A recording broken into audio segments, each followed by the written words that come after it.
कार्यक्रम के इस भाग में हम बात करेंगे बागवानी फसल अमरूद के बारे में। अगर हम बात करें फलों के उत्पादन की तो अमरूद हमारे देश में चौथे स्थान पर आता है और इसका उत्पादन देश भर में किया जाता है। और अच्छा उत्पादन हासिल करने के लिए ज़रूरी है इसके लिए बेहतर तरीके से देखभाल करना। कौन सी सावधानियां आपको बरतने की ज़रूरत है, आइए जानते हैं कार्यक्रम के इस भाग में।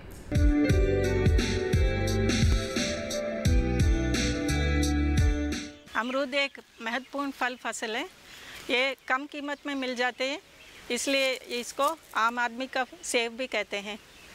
अमरूद एक संपूर्ण पौष्टिक आहार भी है क्योंकि इसमें भरपूर मात्रा में vitamin C, vitamin B, calcium, iron, phosphorus और पेक्टिन्स होते हैं।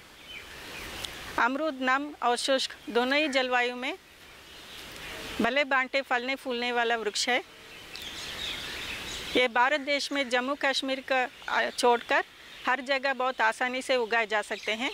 अमरूद में बहुत किस्म है, जैसे इलाहाबाद सफ़ेदा है, लखनऊ 49 है, एप्पल कला, चिट्टीडर, बनारसी, सुरका, श्वेता, ललित, आर्का अमूल्या, आर्का मृदुला, आर्का सूर्या, वीएनआर बीही इत्यादि। इनमें कुछ किस्म की फल सफ़ेद गूदे वाला है और कुछ लाल गूदे वाला है। आजकल बाज़ार में नरम बीज का फल की मांग ज़्यादा है। अमरूद पौध लगाने के लिए किसान भाई गड्ढे तैयार करने की प्रक्रिया शुरू कर देना चाहिए।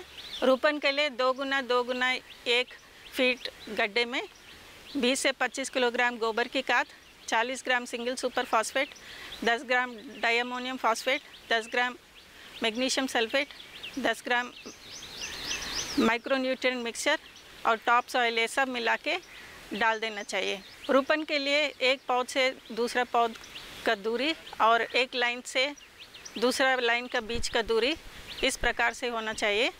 6 गुना 6 मीटर, 6 गुना 5 मीटर और 6 गुना 3 मीटर दूरी पर पौध को लगा सकते हैं। एक नया टेक्निक है जिसको हाई डेंसिटी प्लांटिंग कहते हैं। इस पद्धति में किसान भाई अमरूद पौधों को 3 गुना 3, 3 गुना 2 और 3 गुना 1.5 मीटर दूरी पर पौध को लगा सकते हैं।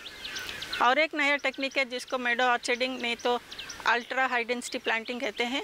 इस पद्धति में किसान भाई अमरूद पौधों को 2 गुना 2 मीटर, 2 गुना 1 मीटर और 1 गुना 1 मीटर दूरी पर पौध को लगा सकते हैं।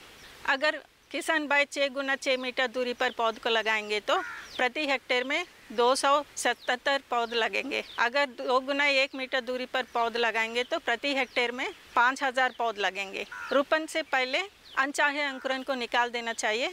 ऐसा नहीं करने पर अनचाहे अंकुरन ग्राफ्टेड अंकुरन की तुलना में अधिक तेज़ी से विकास करती है और किसान भाई को ये पहचानने में मुश्किल हो जाता है कि इनमें अनचाहे पौध कौन सा है और वांछित कौन सा। सिंचाई के लिए ड्रिप इरिगेशन या टपक पद्धति का इस्तेमाल करना चाहिए।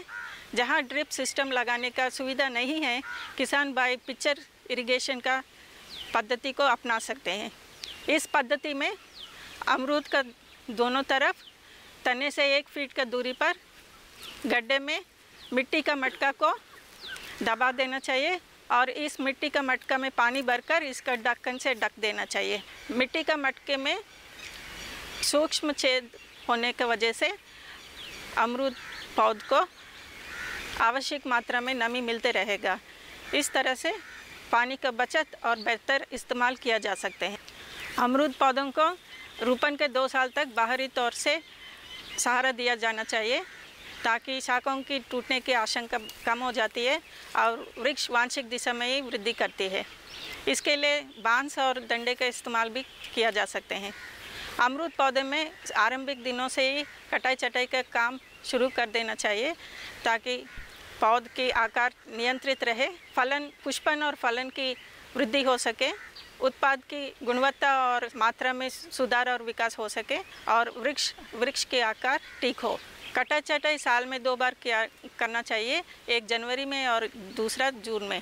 फलन की तुड़ाई के आधार पर भी कटाई छटाई के समय में फेरबदल किया जा सकता है। आमतौर पर कटाई छटाई फलन की तुड़ाई की 5 से 7 महीने के पहले ही कर ली जाती है। मुख्य तने को 1.5 से 2 फीट तक अकेले ही बढ़ने देना चाहिए।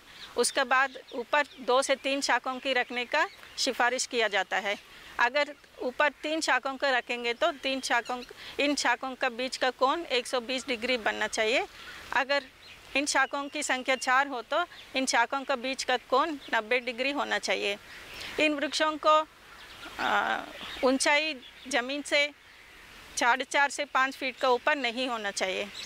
कटाई चटाई पर उन वृद्ध टहनियों को अलग किया जाता है जो रोगग्रस्त हो, जिन पर कीट का प्रकोप हो, जो एक टूटी हुई हो, और उन घने शाखाओं को भी अलग किया जाना चाहिए जो एक दूसरे से गुत्ती हुई हो।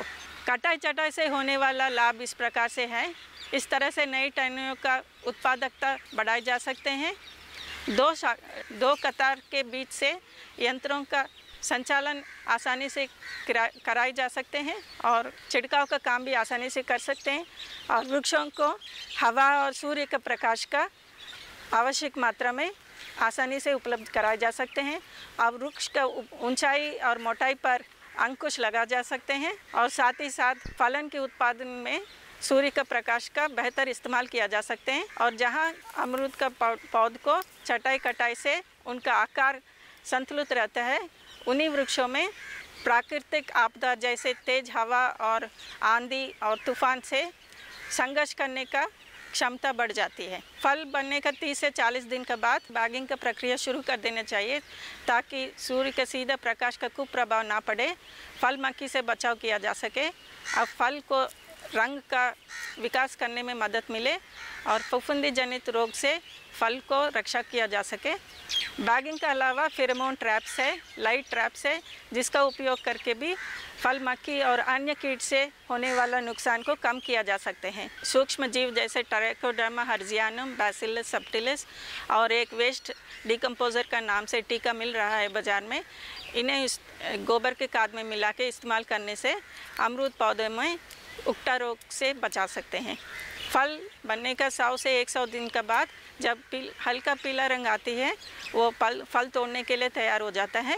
फल तोड़ने के बाद ग्रेडिंग और पैकिंग करके बाज़ार बेच सकते हैं। अगर किसान भाई मेहनत करके समय समय से अमरूद पौधों को देखभाल करेंगे तो प्रति वृक्ष से 500 से 800 फल प्राप्त कर सकते हैं। अमरूद फल को 6 से 8 डिग्री का तापमान और 60 से 70% आर्द्रता पर भंडारण भी कर सकते हैं। अगर जुगत और चाहते तो किसान भाई कम लागत से ज़्यादा उपज और 5 से 10 गुना अधिक मुनाफा पा सकते हैं। तो किसान भाइयों बहनों, अभी आपने जाना अमरूद की खेती के बारे में। कार्यक्रम की शुरुआत में हमने आपको बताया था कद्दू वर्गीय सब्जियों की खेती आप बेहतर तरीके से किस प्रकार कर सकते हैं। तो बस आज के लिए इतना ही। अगले अंक में करेंगे मुलाकात कुछ नई और महत्वपूर्ण जानकारियों के साथ, और इसी के साथ ही खेती किसानी से संबंधित और जानकारियों के लिए आप देख सकते हैं हमारा YouTube चैनल। आप बने रहिए दूरदर्शन किसान पर। हमें दीजिए इजाजत। नमस्कार।